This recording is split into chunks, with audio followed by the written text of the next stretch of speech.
Léa, une jeune fille de 17 ans, vivait dans une petite ville tranquille avec ses parents stricts.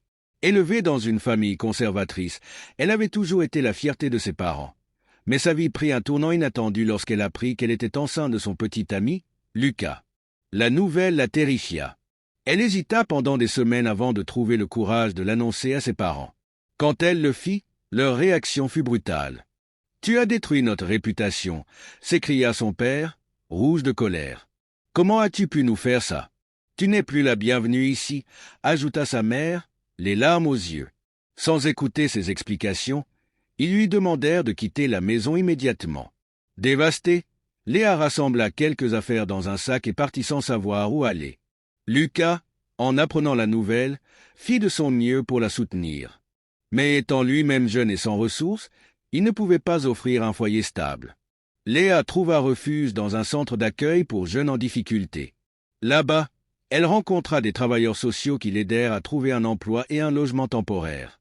Malgré les épreuves, Léa refusa d'abandonner. Elle suivit des cours du soir pour terminer son diplôme et commença à travailler comme serveuse. La grossesse fut difficile, mais elle trouva du réconfort auprès d'autres jeunes femmes dans le centre qui vivaient des situations similaires. Quelques mois plus tard, Léa donna naissance à une petite fille qu'elle nomma Emma. En tenant son bébé dans ses bras pour la première fois, elle sentit une force nouvelle l'envahir. Un jour, alors qu'elle promenait Emma dans le parc, elle croisa sa mère. Cette rencontre inattendue réveilla des souvenirs douloureux, mais aussi une lueur d'espoir. Sa mère, visiblement émue, s'approcha timidement. « Léa, je suis désolé. Nous avons réagi trop durement. Ton père et moi avons beaucoup réfléchi. Peux-tu nous pardonner ?» Léa, bien que méfiante, accepta de discuter. Les retrouvailles furent lentes et fragiles, mais elles marquèrent le début d'un processus de réconciliation. Avec le temps, Léa réussit à reconstruire une relation avec ses parents tout en continuant à se battre pour offrir une vie meilleure à Emma. Ce parcours difficile lui apprit une leçon précieuse. Même dans les moments les plus sombres, la résilience et l'amour peuvent ouvrir la voie à un nouveau départ. Après la naissance d'Emma, la vie de Léa et Lucas changea radicalement. À seulement 18 ans, Lucas, qui travaillait comme apprenti mécanicien, se retrouvait face à des responsabilités qu'il n'avait pas anticipées. Bien qu'il aimât Léa et voulait être présent pour sa fille, il était parfois submergé par la pression. Au début, Lucas passait chaque moment libre avec Léa et Emma. Il tenait à prouver qu'il pouvait être un bon père malgré son jeune âge. Il changeait les couches, berçait Emma pour l'endormir et essayait d'aider Léa autant que possible. Mais entre son travail, ses études et les nuits blanches avec le bébé, il s'épuisait rapidement. De son côté, Léa ressentait parfois une solitude écrasante. Même si Lucas faisait de son mieux, elle se sentait souvent seule dans ce rôle de mère. Elle voyait bien qu'il peinait à jongler entre ses obligations, mais elle aussi avait besoin de soutien. Les disputes commencèrent à apparaître. « Je fais tout ce que je peux, Léa, mais je ne peux pas être partout à la fois », cria Lucas un soir après une longue journée de travail. « Et moi alors? Tu crois que c'est facile pour moi? Je ne peux même pas prendre une douche tranquille sans qu'Emma pleure, » répliqua-t-elle, au bord des larmes. Ces tensions mirent leur relation à rude épreuve. Lucas, frustré, commença à s'éloigner. Il passait plus de temps avec ses amis, espérant échapper à la pression. Léa, elle, se referma sur elle-même, se demandant si elle pouvait vraiment compter sur lui. Mais malgré les difficultés, il ne voulait pas abandonner. Une nuit, après une grosse dispute, Lucas revint plus tôt que prévu. Il trouva Léa en train de bercer Emma, les larmes coulant silencieusement sur ses joues. Ce moment le toucha profondément. « Je suis désolé, Léa. Je t'ai laissé porter tout ça seul, mais je veux qu'on y arrive ensemble. » À partir de ce moment, ils décidèrent de chercher de l'aide. Avec le soutien d'un conseiller familial du centre où Léa était hébergée, ils apprirent à mieux communiquer et à partager les responsabilités. Lucas accepta de réduire ses sorties pour être plus présent, tandis que Léa comprit qu'elle devait lui accorder un peu d'espace pour souffler. Leur relation devint plus équilibrée avec le temps. Lucas, bien qu'encore jeune et parfois maladroit, trouva sa place en tant que père. Il développa un lien spécial avec Emma, passant des heures à jouer avec elle et à lui raconter des histoires. Les épreuves qu'ils traversèrent ensemble renforcèrent leur complicité. Même si leur vie restait difficile, ils apprirent à s'appuyer l'un sur l'autre et à célébrer les petites victoires, comme les premiers sourires d'Emma ou ses premiers pas. Leur relation n'était pas parfaite, mais elle était construite sur un amour sincère et une volonté commune de donner à leur fille une vie pleine de chaleur et de bonheur. Pendant les premiers mois après son départ, Léa avait coupé tout contact avec ses parents. La douleur de leur rejet était trop grande et elle se concentrait sur sa survie et celle de sa fille. Mais malgré la colère et la déception, elle ne pouvait pas s'empêcher de penser à eux. Chaque soir, elle se demandait s'ils regrettaient leur décision ou s'ils pensaient encore à elle. De leur côté, les parents de Léa, en particulier sa mère, vivaient aussi avec le poids de la culpabilité.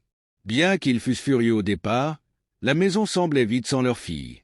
Sa mère passait des nuits à pleurer en silence, regardant des photos de Léa enfant, tandis que son père, bien que plus fier, ressentait une douleur qu'il n'osait pas exprimer. Un jour, après plusieurs mois de silence, Léa reçut un appel inattendu de sa mère. Sa voix tremblait. « Léa, je sais que tu n'as aucune raison de me pardonner, mais je voulais savoir comment tu vas. Et comment va ton bébé ?» Ce simple appel fit monter les larmes aux yeux de Léa. Pendant quelques secondes, elle hésita à raccrocher, mais quelque chose au fond d'elle la poussa à répondre. « Elle s'appelle Emma. Elle va bien. Mais ça a été difficile, maman. » La conversation fut courte, maladroite, mais elle ouvrit une porte. Peu après, sa mère proposa de la rencontrer dans un café. Léa accepta, bien qu'elle se sente nerveuse. Quand elles se virent, sa mère éclata en sanglots en voyant Emma dans les bras de Léa. « Je suis désolé, Léa. Nous avons été horribles avec toi. J'ai compris que j'ai réagi avec égoïsme. Tu es ma fille, et j'aurais dû te soutenir. » Les paroles de sa mère touchèrent Léa, mais elle garda ses distances.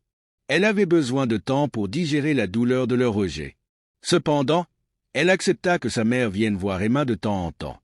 Quant à son père, il restait silencieux. Léa savait qu'il était plus fier et qu'il aurait du mal à s'excuser. Mais un jour, alors qu'elle se promenait avec Emma dans le parc, elle le vit assis sur un banc, l'air pensif. Il se leva en la voyant, hésitant, mais finit par s'approcher. « Je voulais te voir.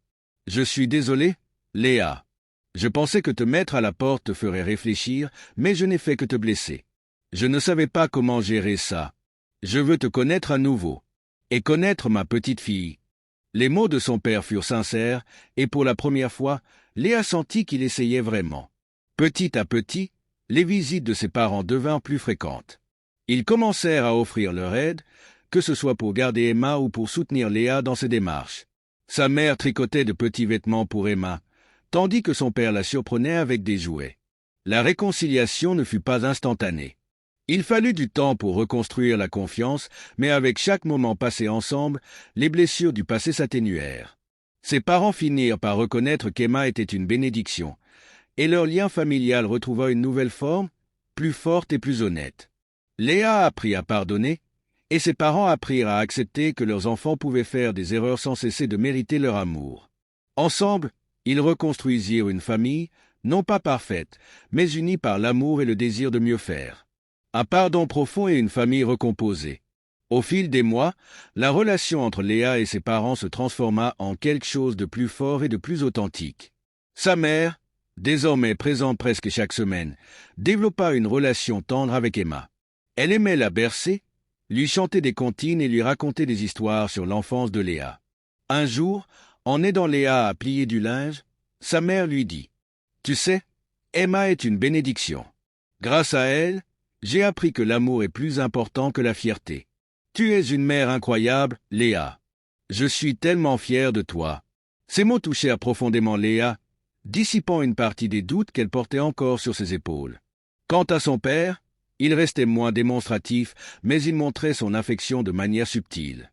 Il venait souvent réparer des choses dans l'appartement de Léa, apporter des provisions ou déposait des enveloppes avec un peu d'argent sans rien dire. Un soir, alors qu'il jouait avec Emma, il la regarda et dit à Léa « Tu es plus forte que je ne l'aurais jamais été à ton âge. Je suis fier de toi, même si je ne l'ai pas dit assez tôt. » Ces paroles scellèrent une réconciliation véritable. Pour Léa, entendre son père exprimer sa fierté était un moment qu'elle n'oublierait jamais. Avec le temps, les parents de Léa devinrent des piliers dans sa vie. Ils comprirent que leurs erreurs du passé ne définissaient pas leur futur. Ils apprirent à soutenir leur fille sans jugement et à aimer Emma sans condition. Un avenir prometteur. À 20 ans, Léa avait surmonté bien des épreuves. Elle avait trouvé un équilibre entre son rôle de mère et ses aspirations personnelles. Avec l'aide de ses parents et de Lucas, elle reprit des études en gestion et trouva un emploi stable. Emma, avec ses boucles dorées et son sourire radieux, devint le centre de cette famille recomposée. Lors de son 2e anniversaire, toute la famille était réunie autour d'un gâteau décoré de petites étoiles. Léa regarda sa fille souffler les bougies, un sourire sur les lèvres. Elle réalisa alors à quel point elle avait grandi. Les moments de rejet, de douleur et de doute étaient derrière elle. Elle avait non seulement construit une vie meilleure pour Emma, mais elle avait aussi appris à pardonner, à aimer et à se battre pour ses rêves. La réconciliation avec ses parents, bien que difficile, avait ouvert la voie à une nouvelle dynamique familiale. Ils étaient imparfaits, mais unis, et c'était tout ce dont Léa avait besoin pour continuer à avancer. En regardant autour d'elle, Léa sentit une paix profonde l'envahir. Ce qu'elle avait traversé ne l'avait pas brisée. Au contraire, cela l'avait rendue plus forte, prête à affronter tout ce que l'avenir pourrait lui réserver. Et dans son cœur, elle savait que, malgré tout, elle et Emma avaient une vie pleine d'amour et d'espoir devant elle.